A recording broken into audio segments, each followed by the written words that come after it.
We begin today the Gemara on Daf Nun Daled Amud Aleph, about 10 or a little more lines down from the top of the Yamud. The first word on the line is Loi, Toshama. So the Gemara before is discussing the Mishnah that we had on Daf Nun Beis regarding a case where a person's metame, medame, or menasech, he damages someone else's items or food, and it's done with a hezek she'ein nicker. You don't see any damage happening. So the Gemara's conclusion was that min ha'teira, you don't pay for such a damage. But there's a knas midrabanan that you have to pay. Now there was a machlokes about this. And Rav Meir's opinion is that whether you did it intentionally to damage, whether you did, which is b'mezid, or you did it b'sheigig, unintentionally, either way the knas applies. And the Gemara explained, because Rav Meir's opinion is that we always give a knas, sheigig otu mezid, if it's dealing with a iser midrabanan. Okay, so because it's Yisra Midrabanan, so they wanted to strengthen it, that people shouldn't take it lenient, so they will machazik it and they give a knas sheigig otu mezid. So here, the Gemara is going to bring from another place where we see that Rab Meir holds that you do not give a knas for a sheigig just because of the mezid.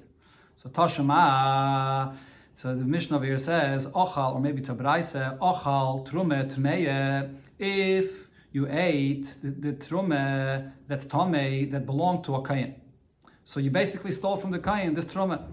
So mishalem, you have to pay him back. Chulin tahirim, you have to pay him back good produce, chulin, which is tahir, and then this chulin tahirin, what happens is, as soon as you pay it back to the kayin, because you're paying him back for this truma that you took from him, this becomes truma when you pay him.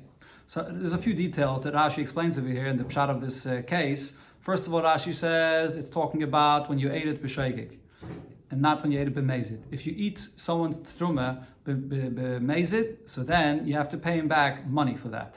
Over here, you ate it b'sheigig. When you eat it b'sheigig, so you have to pay him back actual produce, and you have to give chulin, and as soon as you give it to the kayin for this truma that you ate, it becomes truma, instead of this truma that you ate. Okay, now the obvious question on this halacha here is, you ate truma tameya, and what are you paying him back? You're paying him back chulin tahirin. Why do you have to give him chulin tahirin? Why wouldn't it be enough to give back the same that you ate, which is tummy? Okay, that the Gemara will discuss. We'll see. Shilim chulin tameyin. If you paid him back chulin, which is tamei, so mahu. What happens with this chulin that's tamei that you paid him back? So Sumcha says in the name of Rav Meir, b'sheigig, if you gave him this chulin which is tamei, and you didn't realize you're giving him chulin which is tamei, so then tashlum of tashlumin. What you paid is paid. But if you intentionally are giving him Yechulin, which is Tamei, ain't Tashlum of Tashlumin, then the payment is not a payment. And the Chachamim say, whether you pay this Chulin Tmein, whether it was done the Sheigig or it was done B'mezid, either way, Tashlum of Tashlumin, the pay is accepted as a payment, but there's a Knas Midrabanan, V'chayzer u'mishalem Chulin Tahirin. You're going to have to pay Chulin Tahirin for what you took, for what you ate from the kain. So again, Chacham is saying that really this chulin tmein that you gave, that is accepted as the payment, and those chulin tmein will become the truma that you're paying. And this chulin tahirin that you now have to pay as a knas will not become truma. But it's a knas with the rabbanon that you'll have to pay this chulin tahirin in addition to the chulin tmein. Okay, that's a simple translation of what it says here. But now the question is, v'havinon bo, the question was asked on this, b'mezid amai ein tashlum of tashlumin. If you pay back chulin tmein, if you paid back, if you paid back chulin tmein, so then why does it say there that ain't tashlum of tashlumin, that it's not a good payment? Tova yolav bracha. Actually, you should get a blessing for giving this kind of payment. Why? What did he eat from this kain? He ate from him the truma which was tamei. Now the halacha with truma which is tamei is that a kain cannot eat it at all. Not when the time when the kain is tahir, and not even when a kain is tamei. He cannot eat it. And now what are you paying him? The komishalim lei. You're paying him midi. You're paying him chulin. The chazilei b'mei tumasai. When a kain is tamei, he's allowed to eat chulin tamein. So you're paying him back something better than you actually stole from him. So what would be the problem? Look at Rashi over here actually just bavarins that when you give this chulin tmein to the kayin, what happens is because it's a payment for the truma that you took from him, it immediately turns into truma. So b'payil, the kayin will not be able to eat from it. But The payment you're giving, though, is a payment of chulin tmein, which is better than what you ate from him. So why isn't that a good payment? So Rav explains the pshat in this braise. Others say it's kidi, which either is a name of a chacham, or it means someone said it and we don't know who said it. There's something missing here. And this is how you have to learn it.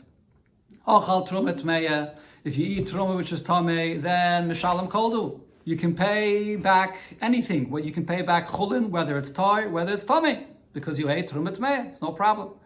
Ochal truma tahire, but if you ate the truma which is tahir, so then mishalem chulin tahirin. So then you have to pay back chulin tahirin, and it becomes truma as soon as you pay it back.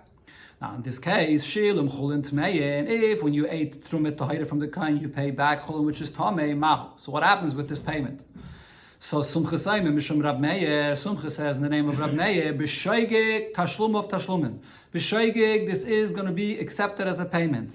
Now why is this accepted as a payment? So Rashi explains that Minat Torah, this is considered to be a payment even though you ate Trumat Tahira and you're paying back Cholim Tamein, and the reason is because when you pay back, you're supposed to pay, Rashi says according to the Gemara in Psachim, Lefi Amida, and not lefi domin. You don't have to give the actual money or value of it. You have to give the actual produce that you ate, the same measure, the same amount that you ate. That's what you have to give back. Whether it's tamei, whether it's toir. So if you gave back even chulin tamein, it'll be a proper payment minat Torah for the chulin for the trumeh tahirin that you ate. So therefore, b'sheigig, we say that the tashlum of tashlum that it's accepted. B'mezid, however, if you ate it b'mezid, so then ain't tashlum of tashlumin, there's a knas mid'Rabbanan that it should not be accepted as a payment. The Chachamim say, echad zeh, ve'echad zeh, whether you gave it b'sheigig, whether you gave it b'mezid, even though minat Torah, it is a good payment because it's the midah of what you took, but nevertheless, tashluma of tashlumin, so minat Torah, yes, it is a payment, but v'chayzer u'mishalem chulin tayrin. In both cases, whether sheigig or mezid, there's a knas midrabanan that you're going to have to give chulin tayrin for the truma tayrin that you ate. So that's chachamim. Now, v'amar Ravache Bereder Ravike. Ravache Bereder Ravike explains the machlokes here between Rab Meir and the chachamim. In what case are they arguing? That the pshat over here in their machlokes regarding the case of mezid, they're not arguing. When it says over here that when Rab Meir said by Mezid, Ein tashlum of tashlumin, what Rab Meir meant to say is the same as the Chachamim. That regarding Mezid, Ein tashlum of tashlumin means that even though minat Torah it is a tashlumin, but nevertheless, you're still going to have to, midrabanan as a knas, give chulin tahirin. That's the pshat of what Rab Meir said. So regarding Mezid, they're not arguing. The argument is only regarding sheigig. So therefore he explained, what are they arguing about? The argument over here regarding the sheigig is the knas of the chachamim that they gave for a mezid going to apply for the sheigig as well, like the Gemara is discussing Taylor, that the knas for mezid goes on sheigig. That Rab Meir savar loy konsu sheigig at mezid, that there's no knas for the sheigig like a mezid. The chachamim ma'imrim konsu, and chachamim say there is a knas for both the sheigig and the mezid. So what's the Gemara's question? So right here, we clearly see that Rab Meir says... He says both tashlumin. Rab Meir, not Rab Meir. The Chachamim say that in both of them, tashlum of tashlumin, but then there's the knas midrabanan that you must pay chulin tahirin. So sai for sheigig, sai for mezid, there's a knas that you have to give the real payment of chulin tahirin that you should have given. That's the knas midrabanan. And Rab Meir holds that knas is only regarding mezid. When Rab Meir says by mezid, ain't tashlum of tashlumin, it means only midrabanan, it's not a tashlumin that you're going to have to give chulin tahirin. But what does Rab Meir say by the sheigig? Tashlum of tashlumin. There's no knas for the sheigig. So here you clearly see that Rab Meir holds that there's only a knas for mezid and not for a sheigig. And this is talking about a gzeira midrabanan. So how can we say that before Rab Meir says by metame, medame, menasech, which is also a knas midrabanan, that Rab Meir there says that the knas goes for sheigig and for mezid? So the Gemara answers, Hachi hashta. How could you compare the case of metame and medame to this case here when the person is paying back to the kayin chulin tmein? Hasam over here by the chulin tmein, gavre l'shlumika machavet. This individual paying back this chulin tmein, he wants to pay back. What happened over here is it's a sheigig. He took from his chulin to pay the kayin. He didn't realize it's tamei. His intention is to pay back. That's what he's trying to do. So should we give this person the knas for this sheigig when he's trying to do what's right? So the fact that he made a mistake, we're not going to give him a knas. But by the case of Metamim, Medamim, Menasech, this is a person that's going and damaging someone else's property. Even when he did it b'sheig, but nevertheless, you can't say that he's a person that's trying to do something good. So in such a case, the knas of b'mezid, Chachamim apply it to the sheigig as well. Tashama, the Gemara brings from another case, a braise, dam shenitma. The dam of a carbon became tomei. So what's the halacha minat Torah regarding dam that becomes tummy by a carbon? So Rashi here brings the halacha that it says in many places, in Gemara and Zvachim, and Psachim, in many places, that the tzitz is meratze, that you can use those damim tmeim and spray it on the mizbeach. Now v'zarke b'sheigig, so he sprayed it on the mizbeach b'sheigig, horza. So it did its effect, and the kapara happens through the dam. B'mezid, however, if you spread it on the mizbeach, b'mezid loy horza, does not take effect. It's a gzeira midrabanan, and this gzeira midrabanan is only regarding a case of mezid, but not regarding a case of sheigig. So here again, we see that Chachamim had made this knas here, or this gzeira, not to spray this blood that became tamei, only when it's b'mezid and not b'sheigig. Okay. Okay, so like I said, this is all a knas midrabanan, so therefore it's a question on before what we said, that Avmeya holds that the knas midrabanan is both sheigig and mezid. So again, the Gemara gives the same answer. Amalach Rameya will answer you, Hachi Hashta. How could you compare this case to before? Hasam, over here, in this case, by the dam, Gavre Likpuri Kamachaven, the kohen that's spraying the blood, b'sheigig, he's trying to do the kapara right, and he doesn't realize. He made a mistake. He didn't realize that it was tamei. So not nekim and niknasei. Should we give him a knas for this sheigig like the mezid? So you can't compare it to medame, where there is no positive intention in what the person is doing. Toshama, the Gemara brings another case. All the cases here, the Gemara is going to give the same answer to the question. So here there's another case of a ma'aser b'Shabbos b'sheigig. A ma'aser b'Shabbos. A person takes ma'aser on Shabbos. So now to take ma'aser on Shabbos, minat Torah is allowed. Midrabanan, there's a takana or a shvus that you're not allowed to take ma'aser, and the reason is Rashi says mechsi k'mesakin. It looks like you're fixing something because until you take the ma'aser you can't eat it, and now you can eat it. So if this is done b'sheigig yoichal.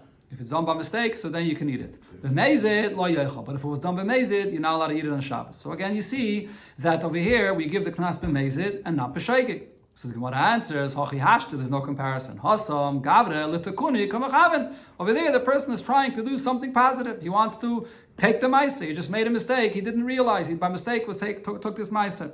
Anan leikin v'liknasei. So we should go and give him a knas for what he did. B'sheigig on Shabbos. So therefore, he didn't realize that it's also to do on Shabbos. It's not a reason to give him a knas if he was trying to do something positive. Now Rashi over here says regarding this case, that the MS, this case is, one second, no, actually Rashi says this on the previous case, of Dam Shenitma. So that really, that's only a braise. And if it's only a braise, and it doesn't even say any name, that it's Rav Meir, the Gemara could have answered that it's not even Rav Meir B'chlal. But instead, the Gemara gives this answer because it's the same answer as before. As we'll see, all these cases, you can give the same answer. One more case, Tashema Hamatbil Kalim B'Shabbos, a person that tavels Kalim B'Shabbos, which is the same Isser. It's Mechsi K'Mesakin, that it looks like you were Mesakin as Keli, that you could use it after you tavel it. B'Sheigig, if it was done B'Sheigig, Yishtamish Ben. You can use it on Shabbos.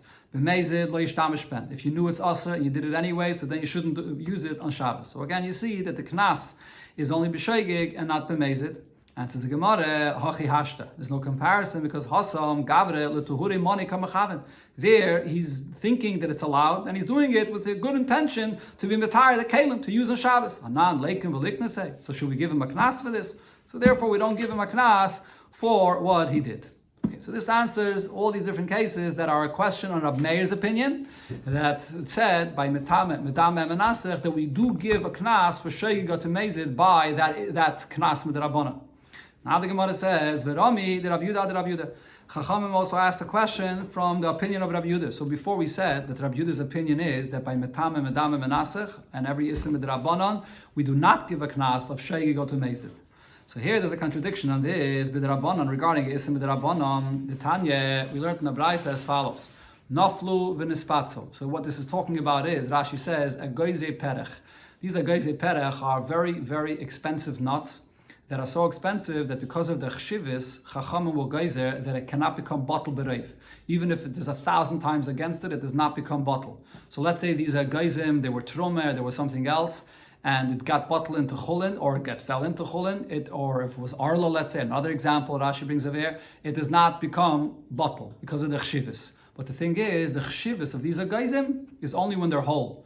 Once they're broken or crushed, then it doesn't have the chshivas, then it becomes bottle. So now what happens if naflu? It fell into something, and it became mixed, and then v'nispatzo. After it fell in, then it got broken and crushed. So the shaila is, so here the person is going and he's being mevatel, this isser is being mevatel, he's causing to be mevatel this isser, which you're not allowed to be mevatel isser lechatchila.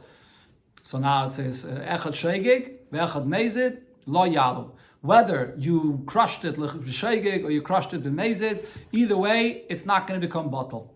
Divrei Rab Meir v'Rab Yehuda. This is Rab Meir and Rab Yehuda's opinion. Rab Yosi v'Rab Shimon Aimrim, Rab Yosi and Rab Shimon say, b'shegig, yalu. If it got crushed by somebody that didn't know that he shouldn't be crushing this, then yalu. Then now that it's already crushed, so it doesn't have its chshivas, so it becomes bottle. B'mezid lo yalu. But if you went intentionally to crush it in order to be mata this, so you can't be mevatel this isser lechatchila, so it does not become bottle. So the Gemara explains, v'hahacha, the medairaisa chad b'trei bottle. Minat teire, these nuts, as chashuv as they are, when it falls into roiv, even if it's two just against one, it should become bottle. Because Rashi here brings this entire concept that a dava chashuv does not become bottle. Minat teire, there's no such a thing. Minat teire, the pasuk says, achri rabim lahatais, that means that anytime something's bottle b'roiv, even just two against one, it becomes bottle. But Rabbanon, who the Gazor, the whole Gzeire that it's a dava chashuv and it does not become bottle is all Gzeire with Rabbanon. The Karkonis, Rabbi Yehuda, and here Rabbi Yehuda holds just like Rab Meir, and he says that if you crushed it afterwards, that echad shegig vechad mezid, it should not become bottle. So why? Over here, there's Rabbi Yehuda hold that for Isser mit Rabbanon, we give the knas for shegig and mezid. And before by metama and medama, he said only for mezid and not for shegig. Answers the Gemara, Hasam, Hainu Taima de Rabbi Yehuda, over there, by these nuts, the reason that Rabbi Yehuda says you give the knas for both, Mishum de Asi la Arume. Because if you're not going to give the knas for both, then he's going to come and play a trick. He's going to do it and break and crush these nuts, and he's going to say, oh, it was a shegig, I didn't know. And I didn't do it with the intention to be mevatel here. It just happened that it broke. So we don't want a person to do this harame, so therefore over there they gave the knas for shegig or to mezid. That's the Gemara's answer. Now the Rishonim asks, so why can't you say before by metama and medama menasach the same svara of harama? Isn't that always b'chlal the reason why we give a knas for shegig or to mezid? Because the moment you say a shegig is you potter and a mezid you're chayiv, so then the person's going to claim that he's a shegig. So the Rashba answers that because before we're talking about a hezek and you want to be mechayiv mamain, if you're going to be kindness shegig or to mezid, what you're basically saying is that we're concerned that maybe this person really did it b'mezid. He's saying he did it b'shegig and really maybe he did it b'mezid. Not as a suffix though. You don't know if he did it b'mezid or not. So you're being mitzi mamain on a suffix. When it comes to a case of being mitzi mammon from another person on a suffix, that we don't do. Chacham wouldn't make such a knas because of harama to be mitzi mammon misafik. But over here, it's not talking about being mitzi mammon. Over here, it's talking about the halacha that it does not become bottle b'roiv when it's a dava chashuv, a gzeira midrabanan. So when it's not negeya to being mitzi mammon, Chachamim were concerned about this harama, and therefore they said that you can make the knas for shegig and for mezid. That's the Rashba's pshat in the Gemara. So you're being mitzi mom that you can't. Well, it's his loss. It's his loss, but you're not being mitzi from another yid. When you're being mitzi mami from another yid, then that's the problem. Then now we brought over here in this brayse, there's Rabbi Yossi's opinion. So here Rabbi Yossi said that this knas was only for mezid and not for shegig. So on this, there was a contradiction asked on Rabbi Yossi's opinion. The Tanan, we learned in the Mishnah as follows: Netiyah shel arla. If you have a sapling that was just planted and it's arla, or v'shel klaya kerem, or a person went and planted in a vineyard, he planted another a vine, climb, or he planted a tree, or planted something that was climb in a kerem, shenis arvu b'netiyas acheres. Now, it got mixed with other trees, with other vines, and you don't know which one is the arla and which one is the climb. Harezeh lo yilakit. So you can't say that because it's one tree amongst many, or one vine amongst many, so it should be batel b'roiv. No, there's no batel b'roiv when it's still mechuber to the ground. And the reason is for the same thing like by the agayze perech, because it's a dava chashuv. It's mechuber to the ground, and a dava chashuv. There's no din of bittul when something is connected to the ground. But ve'em likit, if he did not ask anybody, and he went and he did already cut the fruits from the tree, and it's not connected to the ground anymore, so then Yalu Bechad Masayim. Then it will be bittul 1 against 200. That's the amount of that you need for the bittul when it comes to Arla and Klaya Keren. But only if this is not done b'mezid. So here the Tanakama holds that if it's done b'sheigig, so then it'll become batal. But if you malakit b'mezid in order to be mevatel it, so then it will not become batal. Rabbi Yosi says there's no gzeira either way, not for b'mezid and not for b'sheigig. Af hamiskaven lalakit, even if he has the intention to pick the fruits or to take the grapes for the purpose of making it bottle because it should not be mechuber, yalo bechad u'masayim. Either way, now that it's not mechuber anymore, it becomes bottle bechad u'masayim. So what's the question? Before, Rabbi Yosi hold it at least b'mezid, we give him a knas. Here, Rabbi Yosi is saying not b'sheigig and not b'mezid. We don't give any knas at all. And says the Gemara, Hayitma Allah. So we learned over here on this Mishnah that Omar Rave said, Chazake ein adam oise es karmai b'neti achas. There's a chazake that a person does not do such a kind of thing. A person wouldn't be so stupid to go and plant one tree amongst the entire vineyard or one tree of Arla amongst everything else to make it all aser. And he's not even going to make a sign to know which is that tree, which is aser. A person wouldn't do such a kind of thing because it could cause a loss to the entire vineyard, and now he can't use it at all. So because this is something that a person doesn't do, Rashi says, the Gemara means to say that this is called a milsut leishchicha. When a person did do such a thing, it's a milsut leishchicha. Chachamim were not geyser that even if he did it b'mezid and he took the fruits off the tree, it'll become batal b'rayv. And he said the same thing. It's a chazaka that a person does not go and do such a thing to plant one of Arla amongst all of them without making a proper simin. So if it did happen, the Gzeirim and the Rabbanon regarding if he went even b'mezid and was malakit it, that it should not be bottle, does not apply. And therefore over here, Rabbi Yosi holds that it's always going to be bottle once you already would toilish it, once you collected it. Sagt der Heilige Mishnah, continuing, similar halacha to what we spoke about before, and this is a hezek shein and nicker, ha-koyanim shepiglu b'mikdash, the koyanim that were mafagel a carbon in the base of mikdash, which pigel always means a person had a machshava shaloi bizmanai, that he's going to do any of the avedis, or eat the carbon shaloi bizmanai, mezidin, if it was done b'mezid, chayavin, then you're going to be chayev. So this is the halacha of hezek shein and nicker, when you do a damage and you can't see physically the damage, so menatayri you potter, but midrabanan there's a knas, and b'mezid you chayev. Okay, here the Gemara is going to focus on a subject that comes out from this halacha here, when you get to a mezid, what happens if someone comes and tells you that he did this damage? Could you trust him? Do we rely on what he's telling you that he did this damage? Physically you don't see any damage and it's just his word. So Tana Rabbana, we learned in Abraisa, Hoya Isa Imay Betaris. You had a worker, and he was doing things with you, and chulin that you had, or whatever he had, and it's Tahir. And he comes and tells you, Taharish Asisi Imcha, the Taharis that I was working with for you, Nitmu, it became Tameh. Or another example, Hoya Isa Imay Bezvachim. You had a kain that was bringing the karbanis for you. The kain comes and tells you, Zvachim Shasisi Imcha, the karbanis that I brought for you, Nispaglo, it became Pigel. Neman. So he's actually, we take his word for it, and he's believed to say that it became Tomei or that it became Pigel. Avol im obaloi, if he comes and tells him, he comes to him a while later, and he tells him, those taras that I did work for you on that and that day, nitmu, they became Tomei. Or a kain comes and says, the carbon that I brought for you on that day, nispaglu, it became Pigel. So then, ein eman, you're not going to be believed.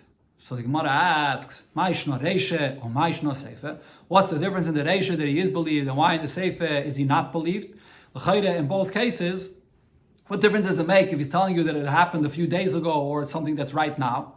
So Abaye answers, Kol should be Yodoi Neman. Anytime a person says something which is still in his hands to do what he's saying happened right now as he speaks, he's believed. Since it's something that he himself could go ahead and do right now, there's no reason to suspect that he's lying about this.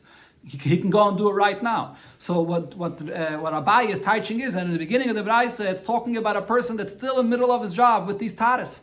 And he could go right now and make a tameh. Or this kayin, it must be talking about, according to Rashi's pshat here, that it's by a carbon after the shchita, before the other avodas, and he could still go and do the other avodas and be mefagel. So anything that's biyadai, you're believed to say that it happened. This is the source of this concept that's brought a lot of times in Shas, that something which is biyadai of a person, and you get to dvarim of isaveheter and all kinds of things, a person has a certain amanis, even though he's in certain things, eid echad is usually not believed when it's opposite of a chazakah, but over here, if it's biyadai, he's believed. And on the Sefer, though, according to Abayi's Pshat, in the Sefer, because we're talking about something that he's saying that happened a few days before, it's not biyadai anymore. Rava says, Kogoin, the case over here is, why in the Sefer is he not believed? Kogoin the Ashkeche, because he already encountered the owner of these tares, or the owner of the carbon, and he didn't tell him anything, that anything went wrong. And then he finds him a second time, and now he tells him what happened. So over here we have a raya that what he's saying is not true. He's only saying it because he wants to make this person upset and cause him a damage. But there's no reason to trust him because we have a raya over here from the fact that he didn't say the first time anything. So the pshat is, according to Rava, that the Rishonim say that Rava holds that in the Reisha, it doesn't have to be talking when he was mamish in the middle and he still is biyodei to do it right now. Even if it was something that happened before, but Rava holds this svara of biyodei doesn't only mean that in the present it was biyodei. The very fact that this is something that was biyodei before to do, you could have made it tummy before, you could have made it piggle before, that's enough to give him a namonas, a trustworthiness for what he's saying. The only reason why he would not be trusted is because he already encountered this person, so we have a raya that what he's saying is not true. But otherwise, biyodei works even if it's not presently biyodei. And this is we pass like Rava. We see this halach in many places in Shas that biyodei is lav dafke if it's biyodei right now. If a person's coming to speak about anything in kashrus matters, and we believe him because even if it's not biyodei right now, but it was biyodei, like by shchita, it was biyodei, that's enough that he should be believed. So the Gemara brings down an incident that happened. That a person came and told his friend, the taris that I was doing for you, work for you on that day, so it's not on that day, but it was on a certain day, nitmu, they became tummy. So he came to Rabami, Amalei, asked Rabami, what's the halacha here? So he said, Shura Sadin Einenemon. The halacha really is that he's not believed about this, because in other words, he's saying basically like Abaye, right? That it's because it's not now, so he's not believed. Amalafon of Rabasi. So Rabasi argued with this, and he said, Rebbe, my Rebbe, Ata imekain. This is what you say, that because it's not biyodei right now, so he's not believed. But Hachi Omer Rabbi Yochanan Mishum Rabbi Yosi. Rabbi Yochanan said in the name of Rabbi Yosi that Ma Ese Shad Torah Minasei, that we find that the Torah believes him, even if it's not biyodei anymore now. Heichon Heminasei. Where do we find that the Torah believes someone to say something that he made it postul or he made it tamei even when it's not now? Rabbi Yitzchak bar Bisne, Kohen Gadol b'Yom HaKippurim Yechiach. A Kohen Gadol on Yom Kippur. So from the karbanis that he has to bring it inside the heichal, and he sprays the blood at the paroiches, or even more so, there's the blood that he has to bring inside the Kodesh HaKadoshim, and there's nobody there with him. And regarding all karbanis, there is a halacha of pigel. So Taisus over here says, the Gemara accepts the pashtos that the halacha of pigel that we find that the Torah says regarding karbanis applies to every single carbon in the Torah. It's passable by any carbon, including by this carbon that the kohen is going in within the Kodesh HaKadoshim. So now, what happens? The chiyama pigel, if the kohen comes out from the Kodesh HaKadoshim and he tells us that he became pigel, so now it's not in his hands to do anymore, mehemen. But still, he's believed to say that it became pigel. This is the only way we would know that it became pigel. If the kohen is not believed to tell us that it became pigel, how would we know? But the question is, how could we trust and know that it actually became pigel? When the kohen goes inside, and especially if he goes into the Kodesh HaKadoshim, nobody's allowed to be there in him with him, not on the heichel, and for sure no one's going inside the Kodesh HaKadoshim with him. So it must be that we trust the kohen to say that he had the machshava and it became pigel. So I see over here, the kohen is believed to say that it became pigel after he comes out. So the Gemara argues in this and says, not necessarily are we trusting the kohen in this case. The dilma, maybe what happened was, true, the premise of the Gemara is that the halacha of pigel has to apply to every single carbon, possible that it should have happened by any carbon, including this carbon as well. But the dilma, maybe what happened over here is, the shamine the pagel, that the pigel wasn't just b'machshava, but he actually said the pigel b'dibur. And the kohen said the b'dibur, Rashi says here, b'koil ram. The Kohen announced it loud enough that people outside were able to hear that he's going to make it pigel. He said, I'm going to be makter the carbon in the wrong time. And so therefore people outside did hear about this. We're not trusting him. So the Gemara asks, but if he's not going to, if the Kohen himself is not believed, even if we hear that the Kohen said so, still, if you hear the Kohen announcing this from the inside, that's not enough. You can't believe him either. Why not? The Dilme, or we can't trust this that we hear him saying so. The Dilme lebasa hachi kama. You don't know the timing of when he said it. Maybe he's announcing this after he already sprayed the blood. So you have to have someone that could actually see what's going on. Otherwise, you're going to have to trust the Kohen that this happened before. So again, we're back to the point that from here you could prove that we are trusting the Kohen when he comes out, even though it's not biyodai anymore. Says the Gemara, but v'dilme, no, there is a possibility to see the Kohen doing the Avodah in the Heichal and even inside the Kohen Kodesh HaKadoshim. How? V'dilme the Chazine bePishpish. Maybe they saw through a small door that there was. Rashi here describes the way the Beis Hamikdash was built. They had over here there the chambers where they placed their knives in there, and they were on the sides of the Heichal, and they had small doors that opened up from those chambers into the Heichal. And the reason those doors were made there is, Rashi says, because when you bring karbanis, the karbanis has to be brought Pesach Hayal Mayid, and it has to be in a place where there's an opening inside the El Mayid. Now, we know the only opening was by the Mizrach, where you're standing in front of the place going into the Beis HaMikdash. In order to make the rest of the Azara kosher to be able to shech the carbon there, they had these small doors that were on the side as well. So it should be considered to be that there's an opening there and you can shech Pesach Hayal Mayid anywhere in the Azara. So there were small doors that you were able to look through and see what the Kohen is doing inside the Heichal. And then Rashi says, besides this, there was also a small lul cotton, Rashi says. It was a small hole that also went into that you could see through into the Kodesh HaKadoshim. So it is possible that you see what the Kohen is doing, and if he's going to announce that I'm making it pigel, so then you could hear and you could see exactly when he's announcing this. So you don't have to trust the Kohen when he says that he made it pigel. So there's no raya from here that we trust the Kohen Gadol. So the Gemara finishes off Kashya. This is a question on the Raya that Rabbi Yitzchak said that he brought here from the Kohen Gadol. Another story the Gemara brings, a person came to Rabami on Malay and he tells Rabami, Sefer Torah shekesafti leploini, a Sefer Torah that I wrote for this individual, Askaris Shaloi, the names of the Eibishter that I wrote in the Sefer Torah, like Kasaftim Lishman. I didn't write the names of the Sefer Torah Lishma. So he's telling him the Sefer Torah is possible. Amalei, so Ravami answered him, Sefer Torah biyad mi. Who has the Sefer Torah right now? Amalei biyad lekeyach. The buyer. I already gave him the Sefer Torah. He has the Sefer Torah. Amalei, so he told him as follows: Neman ata lahafsitz charcha. You're being maida. I mean, if you're being maida that it's not kosher, so then you're neman to say to lose your payment that you deserve for this. Says you're not going to get paid. But we do not trust you though to cause a loss here to say that the Sefer Torah is actually possible. For that you're not believed. He already gave it to the Lekeyach and it's not biyodai anymore, so he's not believed. Amalei Rabbi Yirmiyah, so Rabbi Yirmiyah says to Rabami about this, Nihi de hifsit schar askaris.